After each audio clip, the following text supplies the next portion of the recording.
आज हमारे साथ हैं प्रदीप सिंह, जिन्होंने सिविल सर्विस एग्जाम 2019 में ऑल इंडिया रैंक 1 हासिल की है।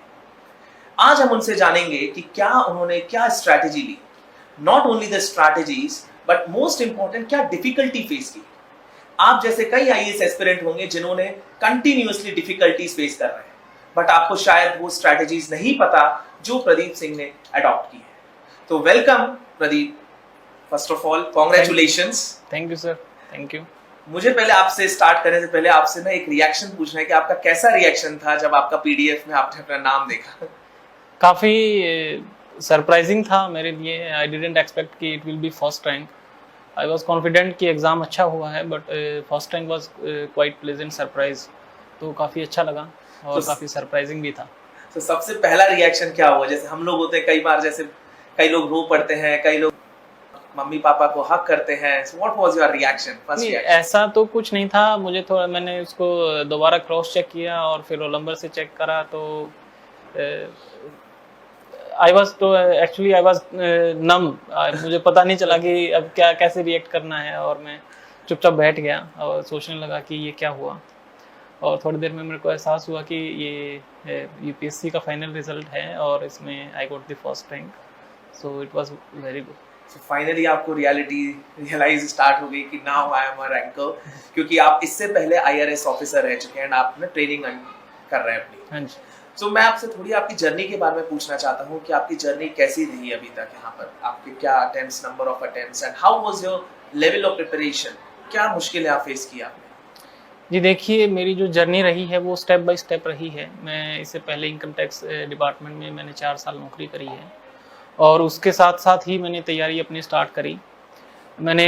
ये मेरा 4th अटेम्प्ट था। 4 इससे पहले मैंने 3 अटेम्प्ट लिए हैं। फर्स्ट 2 अटेम्प्ट्स में I couldn't clear prelims, so mains का तो सवाल ही नहीं है। और जब मैंने 3rd अटेम्प्ट दिया उसमें I got 260 rank last year and it was my 4th attempt. I got first rank and it is, अभी देख के लगता है कि पूरी जो जर्नी थी वो काफ़ी चैलेंजिंग भी थी, लेकिन वो कहते हैं कि the tends well is all well. So अच्छा लगा, काफ़ी अच्छा रहा। और हर अटेम्प्ट आई गेस आपको कुछ ना कुछ सिखाया होगा। जी बिल्कुल, हर अटेम्प्ट से आप देखिए, मुझे लगता है कि आप सक्सेस से ज़्यादा फेलियर से सीखते हैं। क्योंकि जब आप सक्सीड हो जाते हैं तो आपको पता ही नहीं चलता कि कौन से फैक्टर वो थे जिनकी वजह से आप को सक्सेस मिली है। लेकिन जब आप फेल करते हैं तो शायद आपको वो फील होता है कि शायद ये वो कमियां थी जिनकी वजह से आप फेल हुए हैं, तो शायद आप उनको सुधारते हैं और नेक्स्ट टाइम आप सक्सेस होते हैं। तब आपको जाके शायद फील होता है कि हाँ, आपने पहले ये गलत करा था, अब आपने ये सही करा है तो आपको ये सक्सेस मिली है। तो हर अटेम्प्ट से मैंने सीखा है और उसको धीरे धीरे इम्प्रूव करा है। I think it is very rightly said by him also कि हर फेलियर के टाइम पर एक स्टूडेंट को, which even I feel, continuously self assessment करना बहुत जरूरी है, क्योंकि विदाउट सेल्फ असेसमेंट आप क्या प्रोग्रेस, क्या इंप्रूवमेंट लाओगे, that is something up to you. आपने जैसे बताया मुझे कि आपने 2 स्टार्टिंग के प्रीलिम्स अटेम्प्ट ना आपका क्लियर नहीं हुआ, तो कहीं ना कहीं आपने कुछ इंप्रूवमेंट किया होगा प्रीलिम्स निकालने के लिए। हाँ जी। अब आपको पता है कि प्रीलिम्स अभी 4 अक्टूबर को ही है दिस ईयर, तो आप उन स्टूडेंट्स को कुछ ऐसा गाइडलाइंस या कुछ ऐसी स्ट्रैटेजी अडॉप्ट करने के लिए सजेस्ट करेंगे सो दैट उनके प्रीलिम्स में कोई रुकावट नहीं आए? जी देखिए, जो इसके लिए जो स्ट्रेटजी मैं अपने उन स्टूडेंट्स को जो इसके लिए तैयारी कर रहे हैं उनको बोलना चाहूँगा कि वो अपने बेसिक्स पे ध्यान दें। और रिसेंटली यूपीएससी का जो प्रीलिम्स का पैटर्न है काफ़ी अनप्रडिक्टेबल सा हो गया है। सो यू नेवर नो कि what is going to happen in the prelims. So अपने बेसिक्स और कंसेप्ट्स आप क्लियर रखें, क्लैरिटी रखें। एप्लीकेशन बेस्ड क्वेश्चंस पूछे जा रहे हैं आजकल, तो ऐसा ना हो कि आपके बेसिक्स क्लियर ना हो जिसकी वजह से आपके एप्लीकेशन बेस्ड क्वेश्चंस गलत हो जाते हैं, तो उसका बहुत नुकसान होता है एग्ज़ाम में। आप उनको ध्यान से क्लियर कंसेप्ट के साथ करें तो वो आपके लिए बहुत फ़ायदेमंद होगा। साथ ही साथ आप करंट अफेयर्स का भी कोई एक सोर्स चुन के उसको लगातार फॉलो करें और कंसिस्टेंटली उसको रिवाइज़ करते रहें। तो प्रीलिम्स के लिए मुझे लगता है कि रिवीजन इज़ द की। आप उन्हीं चीज़ों को बार बार रिवाइज़ करें जिससे आपकी क्लैरिटी और आपकी जो मेमोराइजेशन किसी चीज़ को लेके हम जो कहते हैं वो बढ़ेगी। और इस रोल में आई थिंक इस प्रीलिम्स के फेस क्लियर करने के लिए कहीं ना कहीं आई गेस ना टेस्ट सीरीज भी एक इम्पोर्टेंट रोल प्ले करती है। So आपको क्या लगता है, how much that role that is being played by the test series in clearing a prelims? जी देखिए, मुझे लगता है टेस्ट सीरीज़ इसमें वो रोल प्ले करती है कि हम जैसे मैच से पहले एक प्रैक्टिस मैच खेलते हैं, तो हम जैसे ही प्रैक्टिस मैच पे उतरते हैं, हमें लगता है, हमें पता चलता है कि पिच में I am talking about cricket में प्रैक्टिस मैच, कि पिच में कितना बाउंस है और कितनी स्विंग हो रही है बॉल, और बाउंड्री कितनी लंबी है, छोटी है, और आउटफील्ड कैसी है, फास्ट है। तो हमें एक आइडिया हो जाता है कि ये पिच ऐसे खेलेगी, तो हमें अपनी स्ट्रेटजी उसी हिसाब से हम बना देते हैं। तो शायद टेस्ट सीरीज़ भी उसी तरीके से है कि आप जब टेस्ट सीरीज़ देने बैठते हैं, तो आपको पता लगता है कि आपको क्या प्रॉब्लम्स आ रही हैं टेस्ट को सॉल्व करने में। क्या आप उसको टाइमली उसको कंप्लीट कर पा रहे हैं, या फिर आपकी एक्यूरेसी अच्छी हो रही है, या फिर वो काफ़ी ज़्यादा आपके क्वेश्चंस रॉन्ग हो रहे हैं। तो या फिर आप कौन से क्वेश्चंस में ज़्यादा गलत कर रहे हैं, कौन से सब्जेक्ट के क्वेश्चंस में ज़्यादा गलती कर रहे हैं, जैसे हिस्ट्री, ज्योग्राफी, पॉलिटी।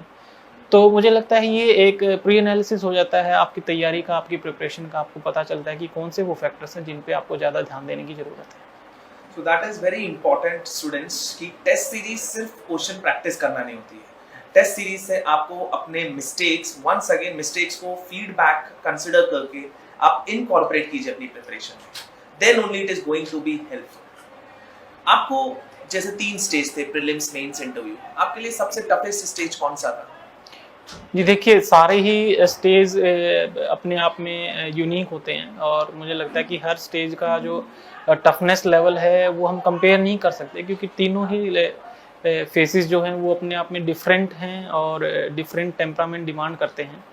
तो प्रीलिम्स अपनी तरह से एक डिफ़िकल्टी आपके लिए लेके आता है, उसी तरह से मेंस का जो डिफ़िकल्टी होता है वो एक डिफरेंट तरह का होता है, तो हम उसको कंपेयर नहीं कर पाएंगे, करना भी नहीं चाहिए मेरे हिसाब से। तो मुझे लगता है कि जैसे जैसे आप आगे जाते हैं, तो कंपटीशन बढ़ता जाता है, क्योंकि you will be competing among the top brilliant students, so the competition will increase as you go forward. So मुझे लगता है कि आप अपनी हर फेज़ का एक अपने पहले से शेड्यूल बना के और अपनी स्ट्रेटजी बना के उसके लिए तैयारी करें, तो आपको भी सक्सेस मिलेगी। आपकी इतनी लंबी जर्नी थी, कहीं ना कहीं प्रिपरेशन के हर एक बच्चे के कहीं ना कहीं कुछ ना कुछ अप्स एंड डाउन्स आते हैं, and there must be someone who get the student outside, जो अपने बच्चे को या कोई इसके अपने फ्रेंड को कोई डाउन साइड से उठाकर make them once again preparation track पे लाते हैं। आपके पीछे ऐसे कौन था जो कंसिस्टेंटली आपको ना सपोर्ट किए जा? देखिए, कंसिस्टेंटली सपोर्ट की जहाँ तक बात है, तो मेरे फ्रेंड्स थे जो मेरे साथ तैयारी करते थे, हम प्रिपेयर करते थे।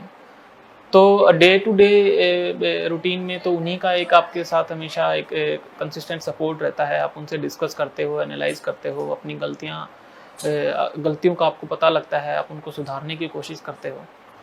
और ऑन दी मॉरल साइड मुझे लगता है कि जब कभी मुझे ऐसा डाउन फील होता था या फिर ऐसा कुछ लगता था, तो मेरे फैमिली सपोर्ट भी काफ़ी अच्छा रहा है। उन्होंने भी मुझे इसके लिए हमेशा मोटिवेट करा है कि मैं इसके लिए तैयारी करूं, और काफ़ी अच्छा रहा, मेरे फैमिली और फ्रेंड्स का सपोर्ट रहा।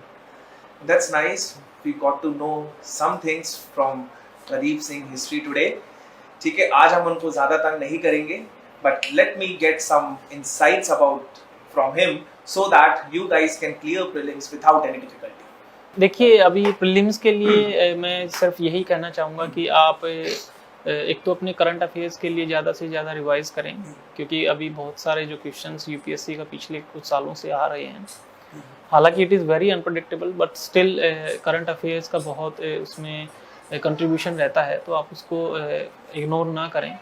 और second thing I would say कि आप चीज़ों को बहुत ज़्यादा वाइड ना करें, क्योंकि उससे क्या होता है कि आप बहुत ज़्यादा कवरेज करने के चक्कर में और आपकी जो माइंड की रिटेन करने की पावर है वो कहीं ना कहीं कम हो जाती है। तो आप सेम चीज़ों को बार बार रिवाइज करेंगे तो that will be more beneficial for you. And I would wish all the best for all the aspirants who are giving the prelims this year. Thank you.